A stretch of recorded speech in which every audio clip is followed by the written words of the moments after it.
In the winter of 1998, a restoration crew arrived at St. Elias Keep, an isolated monastery sitting above the bitter, windswept valleys of southeastern Turkey. Tasked with patching earthquake-damaged foundations, on the third day of digging, a basement section gave way, revealing a hidden passageway sealed for centuries. At the end of that passageway stood a heavy stone doorway.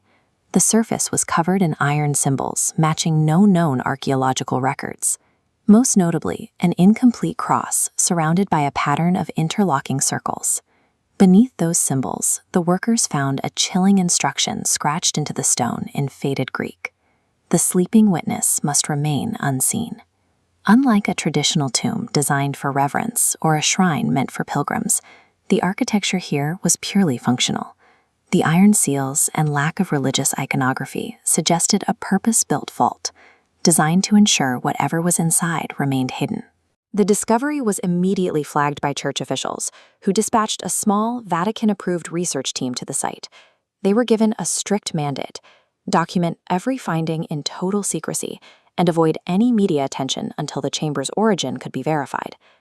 When forced open, the environment reacted with unnatural force.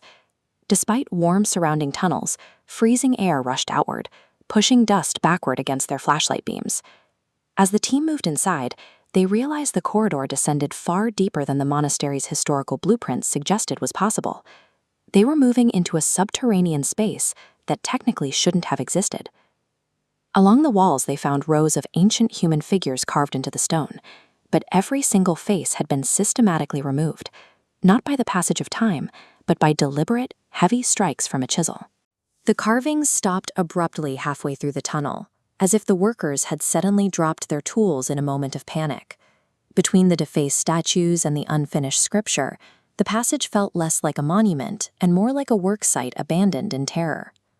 At exactly 11:14 p.m., the narrow corridor finally opened into a massive circular chamber, carved perfectly into black stone. Ancient candles remained untouched around the edges, sitting as they had for nearly 2,000 years. At the center of the room stood a long, rectangular stone coffin. It was wrapped tightly in thick black iron chains, with every link engraved in ancient Syriac scripture. The documentary photographer raised his camera to capture the chains, but the moment he aimed the lens, every electronic device in the room failed simultaneously. Flashlight beams flickered, and audio equipment shut off without any logical explanation. Using backup lighting, the researchers examined the coffin more closely. They found a complete absence of the names, blessings, or prayers typically found on the tombs of saints.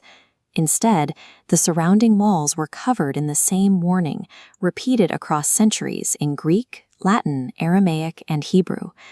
Every generation had carved the same 3 words into the stone: "Do not open." The chamber functioned as a multi-generational prison.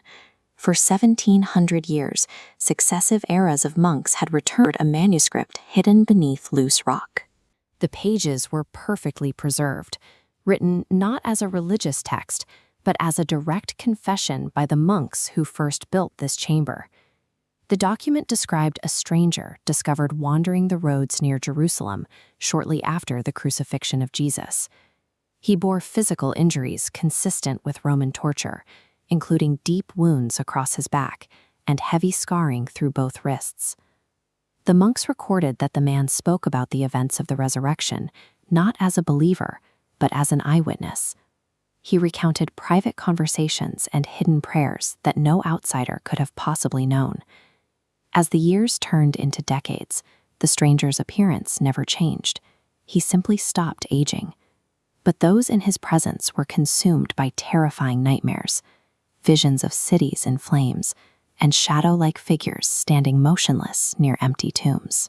The journal entries became increasingly frantic, describing how brothers assigned to watch the man began to vanish, and how the air in his cell would grow cold enough to crack stone, even in the height of summer. The monks became convinced that something invisible and dangerous was following him, drawn to his presence like a beacon. They eventually imprisoned him beneath the monastery to quarantine the entity that seemed tethered to his existence. They weren't hiding a holy relic. They were containing a witness to prevent whatever followed him from reaching the surface. The silence in the chamber was suddenly broken by a soft, rhythmic scratching sound coming from inside the stone coffin. One of the heavy iron chains moved, scraping an inch across the stone lid. A weak voice emerged from the darkness within, speaking in ancient Aramaic. He opened the door again. At 2:17 a.m., the power failed completely. When the team's lights flickered back on, the chains lay loose and the coffin was open. Standing in the darkness was a tall, pale man in ancient robes, with gray-streaked hair and deep, unhealed scars visible on his wrists. He didn't appear violent, but his face was masked in genuine fear. He ignored the team's questions, staring instead at the floor beneath them as he whispered a single warning: "You opened it too early." The warnings carved into the walls by generations of monks had a specific target. The team had broken a seal that kept a much older, infinitely deeper horror from rising to the surface. The monastery began to shake violently. As dust exploded from the ceiling, the stranger pointed to the ground and warned of older things beneath their faith. The floor fractured, splitting the stone to reveal an impossible black abyss.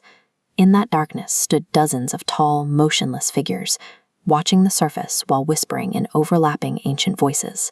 As the chamber began to collapse, the witness shouted one final warning: "Do not let them remember him."